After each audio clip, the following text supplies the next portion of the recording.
Sebelum saya menjalani dunia bisnis di percetakan ini, pernah alami yang namanya kerja juga sebagai penjaga sekolah waktu itu. 6 tahun saya jadi penjaga sekolah, kemudian menduduki jabatan lain ya sebagai tata usaha waktu itu. Dan kebetulan juga waktu dulu itu di SD itu ada yang namanya ekstrakurikuler komputer. Ya, jadi karena kekurangan guru kadang-kadang, jadi saya ikut ngajar waktu itu. Mungkin 2 tahun lah, kira-kira 2 tahun saya ikut ngajar.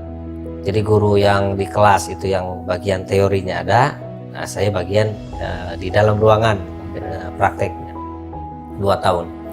Tetapi di dalam 8 tahun saya di dunia pendidikan itu ada sedikit terasa jenuh gitu. Karena waktu itu kan nggak ada sama sekali kepikiran untuk jadi pegawai negeri atau apa gitu kan.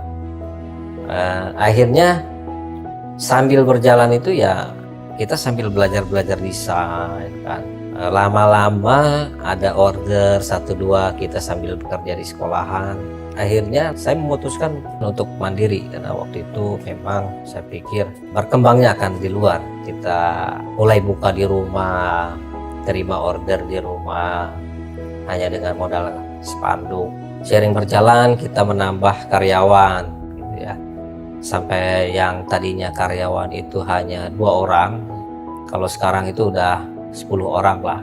10 orang. Ada yang masing-masing bidangnya, ada yang bidang desain, ada yang urus manajemen, ada yang operator mesin, ada operator yang mesin-mesin lain, ada juga yang bagian workshop di bengkel segala macam. Awal mula usaha percetakan itu saya mungkin sekitar tahun 2010, dan waktu itu hanya berangkat dari 1 unit komputer, 1 unit printer, ada tambahan lagi 1 scanner. Ya mulai dari situlah tiap hari kita mulai cetak, dari mulai undangan, kita terima spanduk dan merchandise lain. Dan waktu itu kita mengerjakannya keluar. Jadi kita itu hanya punya desain, hanya punya skill desain. Makanya dalam bidang advertising atau dalam bidang printing, faktor paling utama adalah harus memiliki kemampuan mendesain, atau paling tidak kita ada tim desain. Biasa kita nanti kalau sudah desain kita cetak keluar ke teman-teman yang punya mesin-mesin besar. Pada intinya dulu itu kita hanya bisa desain. Tetapi sambil berjalan kita belanja keluar dalam rekapan 1 bulan itu ternyata lumayan banyak gitu kan. Akhirnya kita beli alat, dari mulai alat-alat yang terkecil itu. Kita beli alat sablon muk, kita beli alat sablon press kaos, dan alhamdulillah sambil berjalan gitu kan, karena kita terbranding sebagai pengusaha percetakan dan advertising, mulai ikutlah bergabung dengan organisasi-organisasi gitu ya. Ini untuk memperluas jaringan-jaringan kita, karena biasanya di dalam organisasi itu kan ada sebuah event-event ya. Nah itulah kesempatan kita bisa mensuplai merchandise, mensuplai spanduk dan segala macam. Ya, artinya membuka ruang jaringan dari kita yang tadinya hanya di rumah saja nerima order, kita coba membuka jaringan yang lebih luas dengan ikut berorganisasi. Waktu itu saya mulai bergabung dengan Himpunan Pengusaha Muda Indonesia. Kita belajar mencoba untuk menambah jaringan, menambah pengetahuan kita terkait masalah usaha. Dengan kita membuka jaringan-jaringan itu, akhirnya kan order itu masuk ya. Kalau untuk vendor-vendor percetakan kita juga ada beberapa ya, produk makanan seperti Torabika, Mayora. Kalau instansi pemerintahan juga kita beberapa yang sudah bermitra, pemerintah kabupaten, pemerintah provinsi, bahkan di Kementerian Pariwisata, Kementerian BKPM kita pernah bermitra. Dari segala aspek kita siap. Jadi dari mulai badan hukumnya kita sudah lengkap. Jadi kita bisa menembus pasar manapun, mau swasta, mau pemerintahan.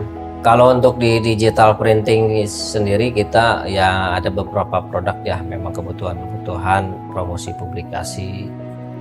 kita ada cetak spanduk juga, ada roll up banner, X banner, ada event desk, ada pop up table, itu alat-alat penunjang untuk promosi ya, termasuk lain-lainnya, ada merchandise-nya, misalkan sablon pin, cetak mug, alat-alat peraga untuk pileg ya, misalkan merchandise dari mulai sablonnya. Kalau di bidang lain, di ya istilahnya masih satu ruangan ini, itu juga kan ada advertising ya, mulai dari pembuatan neon box, mulai dari huruf timbul, neon sign, promosi-promosi untuk perusahaan, dan kita juga menyewakan beberapa space billboard di beberapa titik di Provinsi Banten.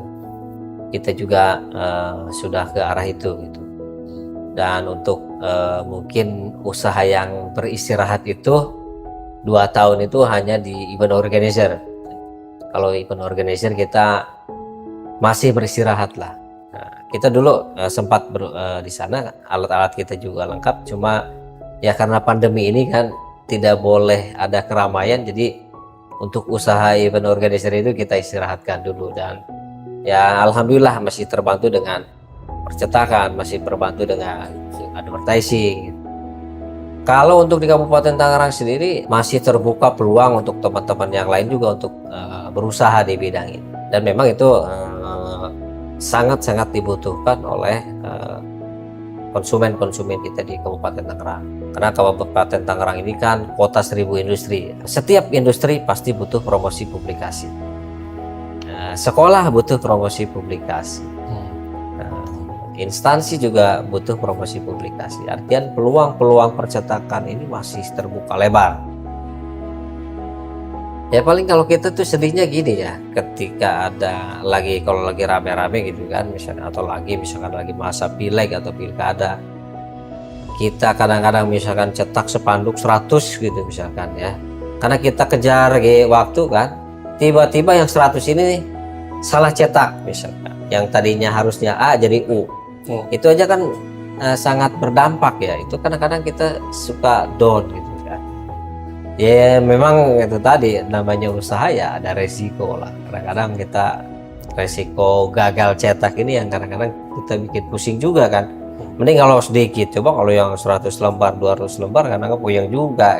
Kalau itu nggak usah dibilang lah, nota-nota yang ini masih banyak juga kadang-kadang yang apa namanya, yang belum terbayar gitu kan. Ya mungkin itu entah tidak ada niat untuk membayar atau memang dia lupa. Kadang-kadang kita kalau udah kelamaan lagi bonnya kelamaan juga kadang-kadang kita males juga ya. Tapi itulah jadi pelajaran kita ke depan, bahwa kita harus istilahnya benar-benar profesional, dan kita mencoba untuk meminimalisir mungkin resiko-resiko tadi. Saya pribadi dengan karyawan itu seperti sebuah keluarga besar ya. Jadi kebersamaannya itu terus terbangun. Karena kalau misalkan sifatnya hanya antara bos dengan anak buah, biasanya ketika mereka selesai pekerjaan sudah. Tapi karena ini sifatnya kita bersama, jadi kadang-kadang tidak mengukur sebatas misalkan jam kerja. Ya inilah yang harus dibangun semangat kebersamaan dengan tim kita. Ya alhamdulillah sampai saat ini kita masih terjaga gitu ya.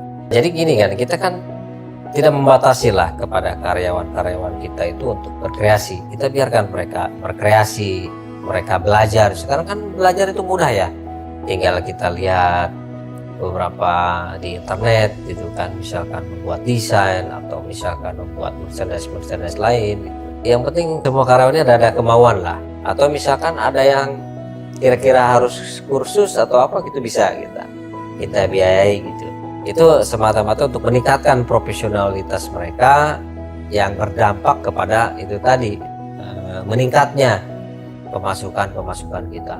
Kalau yang namanya kita berusaha, yang penting kita sekarang mau berusaha dulu. Jadi tidak harus langsung besar, misalkan ketika besar itu kita butuh modal kemana. Dengan kemampuan kita aja dulu. Misalkan seperti saya tadi, misalkan dari awal lah, sebelum kita punya mesin-mesin lengkap itu kan, kita berawal dari hanya pasang spanduk di depan rumah hanya dengan satu buah PC, satu buah printer, itu kita sudah mulai berusaha gitu. Yang penting tadi ada kemauan dulu gitu. Jika sudah berjalan usaha-usaha kita, ya mungkin dalam hal peningkatan tadi, ya nanti investor saya akan datang sendiri untuk kerjasama. Yang penting itu tadi kemampuan kita, dan kalau bisa ya usahanya jangan jauh-jauh daripada skill kita. Tetaplah berusaha, jangan putus asa, dan tetap semangat. Memang yang namanya usaha itu pasti banyak tantangannya. Yang penting kita tetap fokus. Kita juga di HIPMI mungkin bisa bergabung ya, dan kebetulan juga saya pribadi menjabat sebagai Ketua Umum BPC HIPMI Kabupaten Tangerang periode 2020-2023. Jadi ya bagi teman-teman yang mau bergabung itu bisa gabung dengan kita, sedikit menambah jaringan atau memperluas jaringan usaha. Juga kita bisa sharing-sharing masalah usaha, bisa silaturahmi dengan para pengusaha lain. Kalau untuk usaha saya pribadi, ya kebetulan nama brandingnya 24 Production, alamatnya di Kampung Kadu, RT 9 RW 4, Kelurahan Sukamulya, Kecamatan Cikupa. Dan kita juga ada ada kantor di kawasan Ruko Bisling, Blok Q5 nomor 83. Silahkan kalau yang mau ada yang kita bantu, bisa kita bantu.